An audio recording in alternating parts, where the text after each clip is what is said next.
अस्सलाम वालेकुम गाइस, हमारा जो नेक्स्ट टॉपिक है वो है 12.2 field of forces. Next topic है फील्ड ऑफ फोर्स। ठीक है, तो पीछे कॉलम लॉ हमने पढ़ा कि कॉलम लॉ ने हमें बताया कि इलेक्ट्रिक फोर्स क्या होती है। ग्रेविटेशन लॉ हमने पढ़ा, उसमें बताया गया था कि ग्रेविटी की फोर्स क्या होती है। ये दोनों लॉज जो थे इन्होंने फोर्स की मैग्नीट्यूड और डायरेक्शन के बारे में तो बताया, मगर फिर भी कुछ क्वेश्चन अराइज हुए, जिनमें से दो क्वेश्चन ये हैं। फर्स्ट जो हमारे पास क्वेश्चन है वो ये है कि what is the origin of forces, what is the origin of these force, what is the question number 1 जो अराइज हुआ वो ये था कि what is the origin of these forces. What is the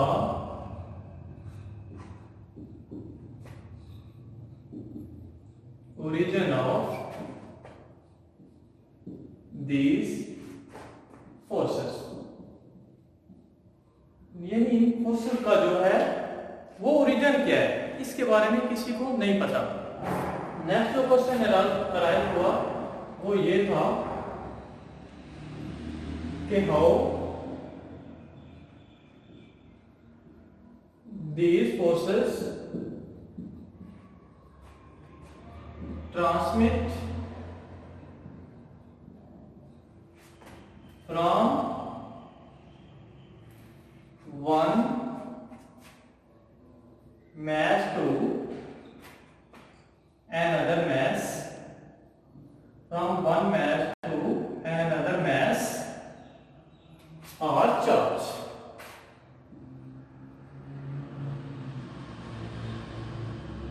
Charge। The answer of question number 1 is still unknown। हम नहीं जानते उसका आंसर क्या है, अभी इसके बारे में नहीं पता चला कि फोर्सेस का जो है वो ओरिजिन क्या है, कहां से ओरिजिनेट होती हैं। लेकिन जो क्वेश्चन नंबर 2 है कि how these forces transmit from one mass to another mass और from one charge to another charge, तो इसके बारे में माइकल फैराडे ने अपना कंसेप्ट दिया। उसने इलेक्ट्रिक फील्ड के जरिए इस चीज को एक्सप्लेन करने की कोशिश की। तो उसने इसके बारे में उसने एक एक्सपेरिमेंट दिया। उसके मुताबिक ये कि अगर आप एक चार्ज ले लें तो उसके रीजन में, उसके अराउंड में क्या है, उसका एक फील्ड एग्जिस्ट करेगा। जैसा कि आपको एक एग्जांपल देना चाहूंगा, आप देखें, आप रूम के सेंटर में क्या करें, एक बल्ब रख दें, तो आप गौर करेंगे कि जो उसकी रोशनी है वो पूरे रूम में फैल जाएगी। ऐसे उसने मतलब एक एक्सपेरिमेंट के जरिए, एक टेक्निक के जरिए इलेक्ट्रिक फील्ड को समझाने की कोशिश की है। उसने क्या किया, उसके लिए हम देखते हैं कि उसने एक चार्ज ले लिया। अब हम क्या लेते हैं, एक चार्ज ले लेते हैं।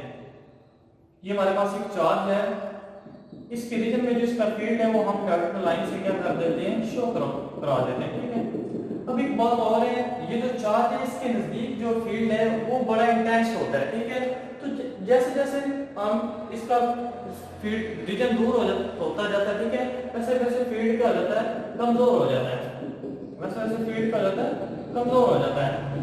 अब ये जो रीजन है, ये जो फील्ड है, इसको डिटेक्ट करने के लिए हम क्या यूज करेंगे, एक स्मॉल टेस्ट चार्ज यूज करेंगे। वो बिल्कुल स्मॉल होनी चाहिए ताकि वो हमारा ये जो चार्ज है, ये जो हमारा फील्ड है, इसको क्या करे, डिस्टर्ब ना करे। तो हम ये चार्ज हमारे पास Q है, तो हम एक स्मॉल टेस्ट चार्ज Q0 ले लेते हैं इसको, इस फील्ड को डिटेक्ट करने के लिए।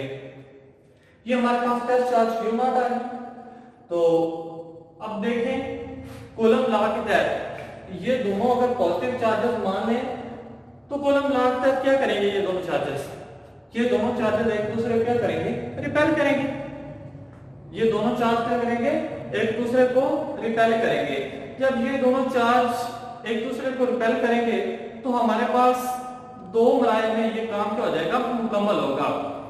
फर्स्ट जो है वो हमारे पास ये कि charge Q produces a field, यानी दो स्टेप्स में जो हमारे पास कितने स्टेप्स में ये प्रोसेस कंप्लीट होगा, दो स्टेप्स में। कितने स्टेप्स में, दो में। फर्स्ट जो होगा होगा वो हमारे पास ये होगा कि जो हमारे पास इलेक्ट्रिक चार्ज है वो क्या करेगा, एक फील्ड प्रोड्यूस करेगा। इलेक्ट्रिक चार्ज क्या करेगा, प्रोड्यूस अ फील्ड, यानी इलेक्ट्रिक चार्ज हमारे पास क्या करेगा, फील्ड प्रोड्यूस करवाएगा। Electric charge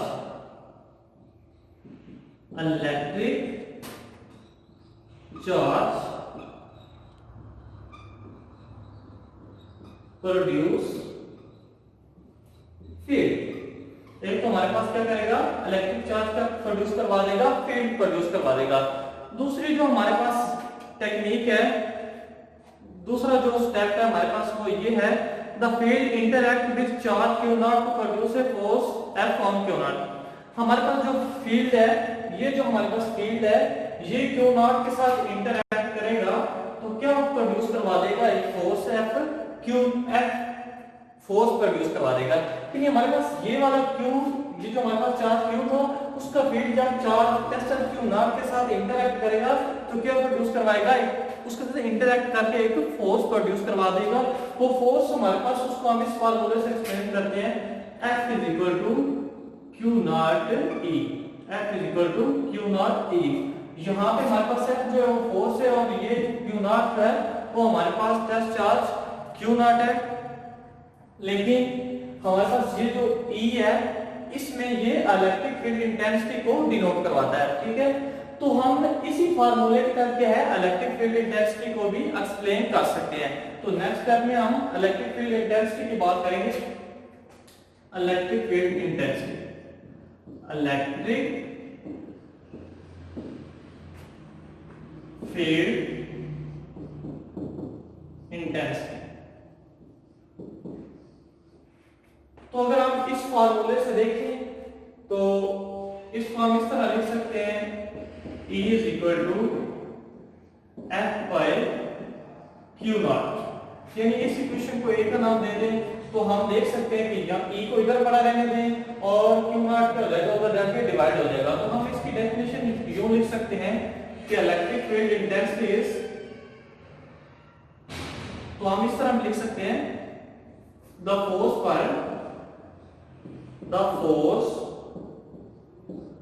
per unit charge, the force per unit charge is called electric, the force per unit charge is called electric intensity, is called electric intensity। ये थी हमारे पास electric field intensity.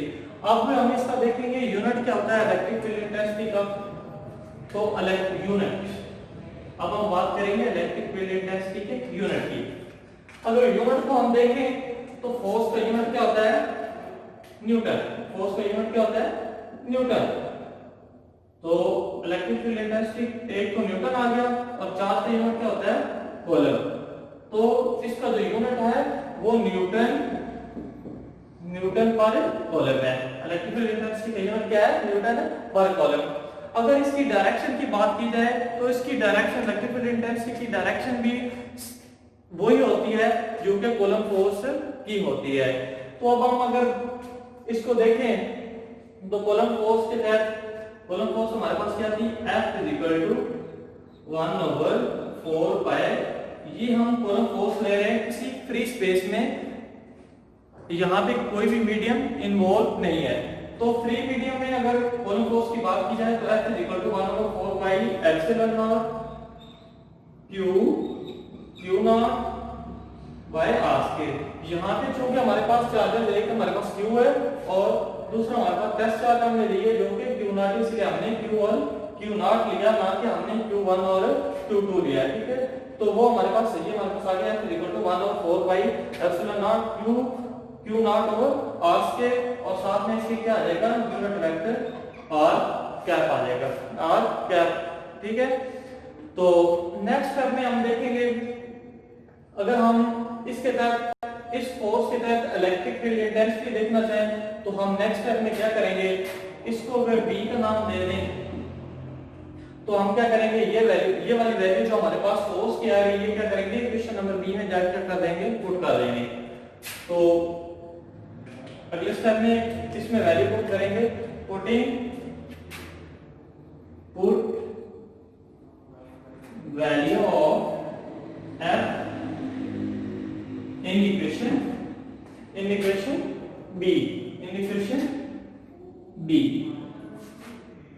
तो हमारे पास आएगा e is equal to, हमारे पास क्या है, e is equal to f की जगह पे हम क्या पुट कर देंगे, ये वाला वैल्यू पुट कर देंगे।